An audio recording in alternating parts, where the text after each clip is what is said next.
தன்னுடைய முன்னாள் கார் டிரைவரும் இந்நாளில் உதவியாளராக இருப்பவரின் மகனுக்கு தமிழக வெற்றி கழகத்தில் பதவி வழங்கி சிறப்பித்த தளபதி விஜய். பதவி வழங்கப்படுவதில் எழுந்த வதந்திக்கு தன்னுடைய அதிரடி ஆக்ஷனால் ஃபுல் ஸ்டாப் வச்ச தளபதி. மக்கள் மற்றும் கட்சி பணிகளில் மட்டுமின்றி கட்சி பொறுப்புகள் வழங்கப்படுவதிலும் தான் யார் என்பதை நிரூபித்த தளபதி.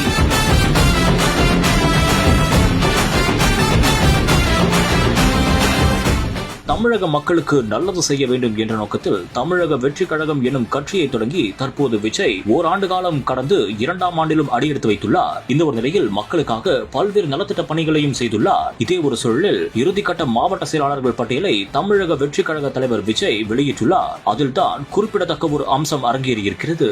ஆம், தென் சென்னை மேற்கு மாவட்ட செயலாளராக சபரிநாதன் என்பவர் நியமிக்கப்பட்டிருக்கிறார். இவர் யார் என்பது எத்தனை பேருக்கு தெரியும்? இவரின் தந்தை தளபதி தொடங்கி தமிழக வெற்றி கழக தலைவராகும் வரை விஜயுடனே பயணித்துள்ளார் என்பது இன்னும் பல பேருக்கு தெரியாது. ஆம், தமிழக வெற்றி கழக தலைவரின் இந்நாள் உதவியாளரும் முன்னாளில் கார் டிரைவருமாக இருந்த ராஜேந்திரன் என்பவரின் மகன் தான் சபரிநாதன் என்பது தற்போது தகவல் வெளியாகி இருக்கிறது. அவருக்கு தான் தற்போது கட்சியில் மாவட்ட பொறுப்பும் வழங்கப்பட்டிருக்கிறது. விஜயின் இந்த ஒரு செயல் அனைவரையும் திரும்பி பார்க்க வைத்துள்ளது. இதற்கிடையே தமிழக வெற்றி கழகத்தில் பதவி வழங்கப்படுவதில் பல சிக்கல்கள் இருப்பதாகவும் மேலும் அதில் பல்வேறு வதந்திகளும் எழுந்துள்ளது. அதற்கு தான் தற்போது தன்னுடைய அதிரடி செயலால் விஜய் முற்றுப்புள்ளியை வைத்திருக்கிறார்.